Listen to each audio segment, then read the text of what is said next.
Mayong adlaw katawhan sa Dios Archdiocese sa Osamis ug sa tanan din kining atong Sibya nahiabot. Labi na gayon akong timbaya sa mga mag-uuma, sa mga mananagat, sa ato nga mga garbage collectors, ing manusab sa tanan nga anaa nagtrabaho sa municipal hall dina sa munisipyo, sa Bonifacio, munisipyo, sa tanan nga mga munisipyo, ing manusab sa tanan nga mga dakbayan, akong greetings ninyo. Ako po nga greetings sa katawhan sa Panansalan, sa Bocator, sa Balatakan, sa Sumirap, o sa Bagumbang. Ni Agim gugudinan niya, daghan gugay mga tao niya, nadungog yun nako ang Sibya sa DXDD. Muna nga ako mapasalamaton kaninyo, nga nangamati kamo sa DXDD. O tungod ni ana, ako kamong pasalamatan, mga barangay sa Panalsalan, sa Bocator, sa Balatakan, sa Sumirap, ingon mausab sa Bagumbang. Kining adlaw nga Biyernes, Agosto 14, 2020, piyesta karon sa banggiitan kaayo nga Santos, si San Maximiliano Kolbe.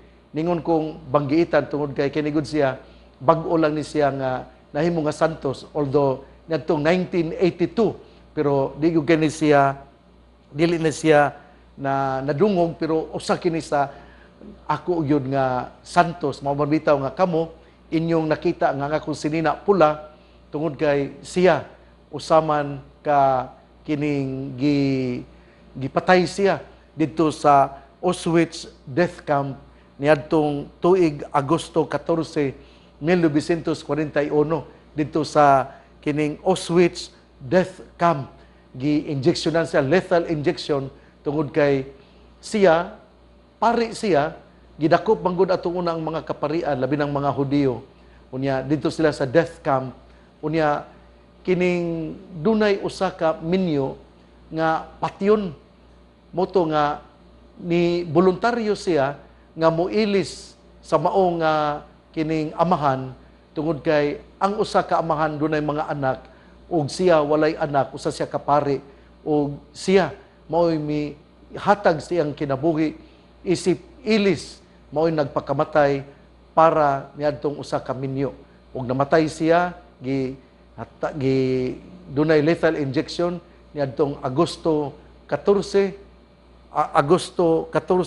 1941. Unya namatay gyud taon siya tungod kay siya may mipuli sa kamatayon niadtong usa ka amahan. Unya gihimo siya nga santos ni Saint John Paul II niadtong 1982. Ang ato karong ebanghelyo atong kutloon sa ebanghelyo sumala ni San Mateo. Pipila ka Parisiyo miduol og misulay pagbitik kaniya pinaagi sa pagpangutana. Nagtugot ba ang atong balaod nga ang bana makabulag sa iyang asawa sa bisan unsang hinungdan? Si Jesus mitubag, wala ba kamo makabasa nining bahina sa kasulatan? Sa sinugdan, ang Dios naghimo kanila nga lalaki ug babae, ug miingon, tungod niini ang lalaki mobiya sa iyang amahan ug inahan ug mutipon sa iyang asawa, ug silang duha mahimong usa. Busa dili na sila duha kundi usa lamang. Tungod niini kinahanglan nga dili bulagon sa tao ang gihiusa sa Dios. Ang mga Pariseo nangutana kaniya, kung mao kana, nganong nagtugot man si Moises nga ang bana mosulat sa iyang asawa ug pahibalo sa pakigbulag ug siya makabulag na kaniya? Si Jesus mitubag, mitugot si Moises kaninyo sa pagbulag sa inyong asawa kay kamo gahi mag-ulo, apan dili gayud kana mao sa sinugdan. Busa sultihan ko kamo nga bisag kinsa ang mubulag sa iyang asawa nga wala magluib kaniya, makapanapaw kung siya magminyog lain. Ang iyang mga tinun-an miingon kaniya, kung mao kini ang mahitabo tali sa bana ug asawa, maayo pagdili na lang magminyo. Si Jesus mitubag, kining maong pagtulun-an dili alang sa tanan, kundi alang lamang ni adtong gihatagan sa Dios niini. Kay may nagkalain-laing mga katarungan nganong dili makaminyo ang ubang mga tao. may dili gayud makahimo pagminyo kay nataw siyang kapunang daan. Ang uban dili makaminyo kay gikapnan man sila sa mga tao, ug ang uban dili makaminyo tungod sa gingharian sa langit. Siya nga makahimo padawata nining akong gitudlo. Ebanghelyo sa tong Ginoo, daygon ikaw o Kristo. Mga igsoon, ang atong ebanghelyo gyud karon naghisgot gyud bahin sa sanctity of marriage. That marriage is a sacrament, that marriage must be sanctified, nga ang asawa ug bana kinahanglan dili gayud magbulag kung sila magminyo. Mo man bitaw nga kana bitaw kaminyoon sa kining dina sa huwes, dili man na gihatagan og value sa kaminyoon sa simbahan.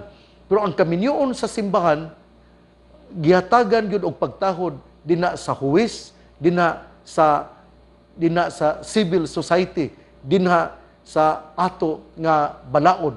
Sa ato pa di ay, bekin sa may dako og makahuluganon nga kasal. Ang kaminyoon sa huwes, sa mayor, o ang kaminyoon dinha sa simbahan. Ang kaminyoon yun sa simbahan, tungod kay ang kaminyoon sa simbahan, giila dinha sa ato nga batikang balaod, o giila usab sa mga mayor o sa mga huwes. Pero ang gikasal dinha sa huwes o sa mayor, wala man giila sa simbahan.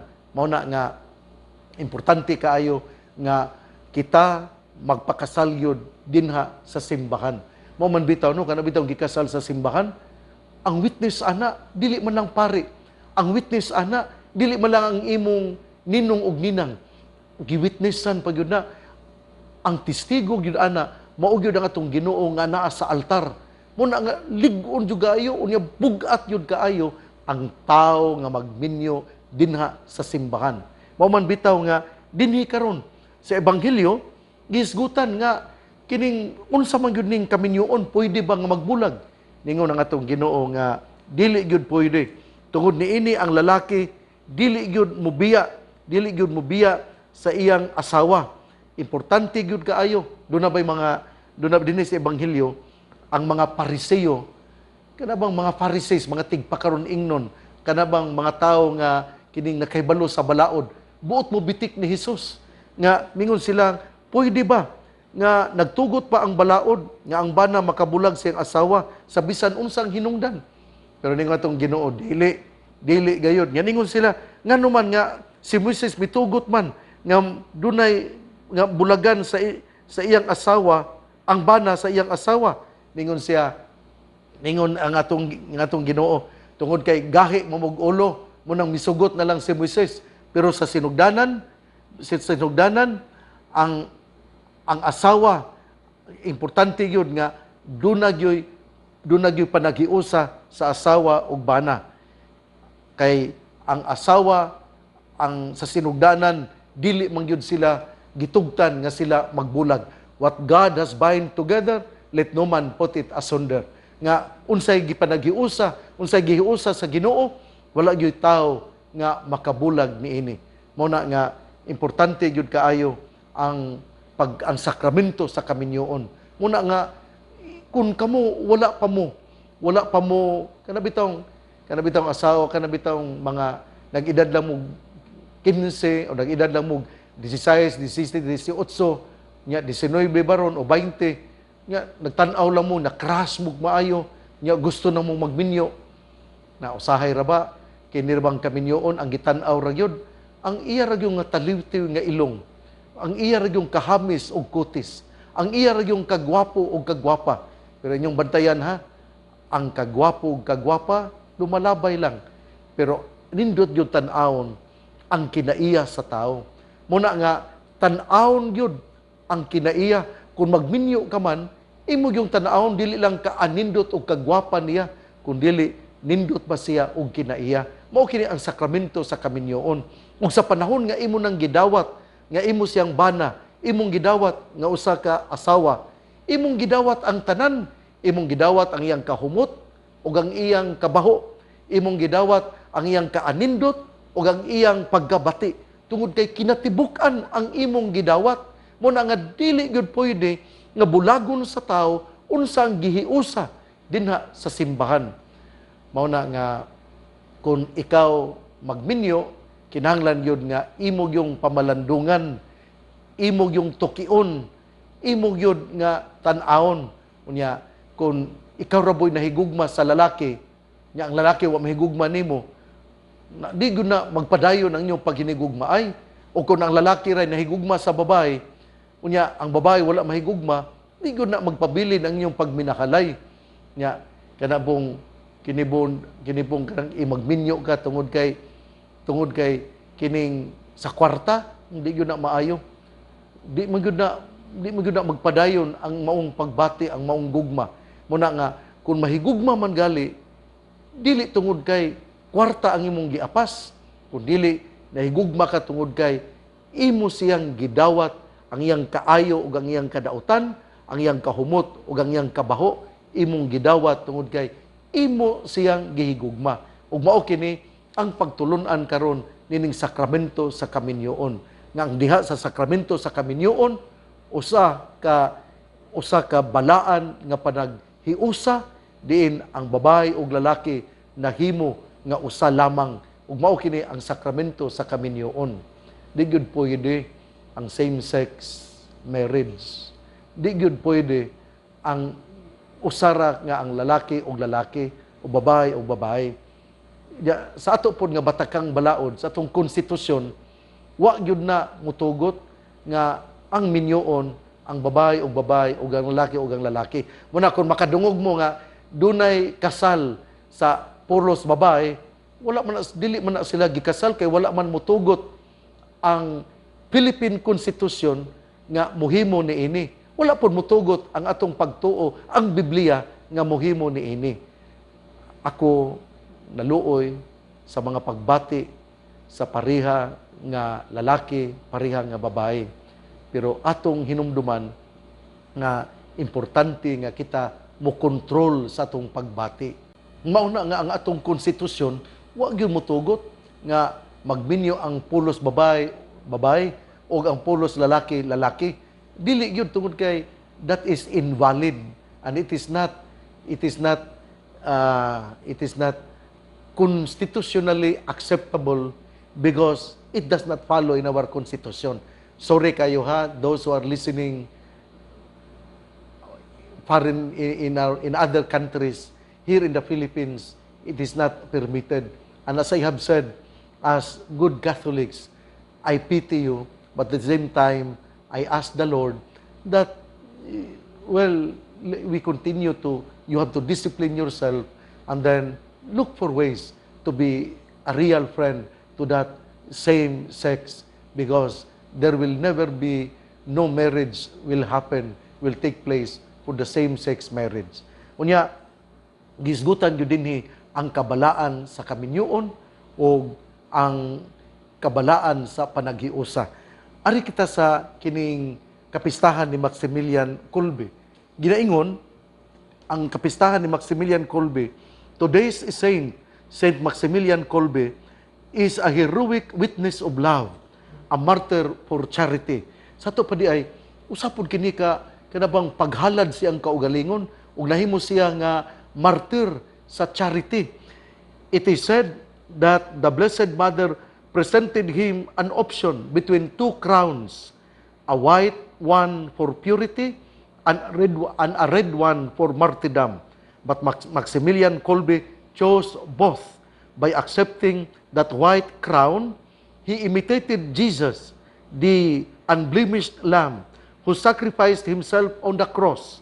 His imitation of Jesus continued to the very end when he received his red crown on the horrific confines of the Auschwitz prison camp during World War II, laying down his life to save a fellow prisoner. The Blessed Mother was with him as he was with Christ on the foot of the cross. His death, his feast day, and entry into heaven immediately precedes the great feast of her assumption into heaven, which we celebrate tomorrow, August 15. Sa ito pa di ay, ang kapistahan, ang martyrdom ni Saint Maximilian Kolbe, gitawag di ay siya og martyr for charity. Tungod kay malipayon siyang mihatag sa iyang gugma in exchange for a father sa usa ka amahan nga adunay pamilya aron siya magpakamatay. Muna nga iya pong gimugna ang usa ka kining pundok nga maugyod ang muhimo sa debosyon sa mahal nga Birhen Maria, o doon na kita'y gitawag og magasin nga Immaculata, ug siya ang naghimo ni ana, nagprint ni anang, nagsugod ni anang magasina, ug siya nahimo nga missionary didto sa Japan ug sa Poland. Igsuon ang mayong balita nga maong pulong ni Hesus, ang ayang pamation, pamalandungan ug paningkamutan nga mapuy-an. Bulahan ang tawo nga namati sa pulong sa Ginoo, sama siya sa kahoy nga gitanom, daplin sa usa ka sapa, kansang dahon dili gayud malaya. Timpo sa timbunga siya mamunga. Igsuon ako di ay nga kining greeting susab kay ugma mao ang 61st foundation anniversary of the parish of St. Joseph, Sinakaban, Misamis Occidental. Ugma ang ilang foundation, ang ilang kapistahan, unya atol usab sa piyesta sa Assumption, ug ang ilang dunay misa konselebrada nga pagabuhaton sa mga alas 8:30 sa buntag. Hinaut-unta nga ang taga Sinakaban, ang mga devotos ni Senyor San Jose, moadto gayud og moaten sa misa aron atong ipakita ang atong tinuoray nga pagtuo, nga kanang buhi nga pagtuo ngadto sa atong Ginoo, pinaagi sa pagkig-uban sa misa konselebrada nga panguluhan nining inyong magbalantay sa pagtuo.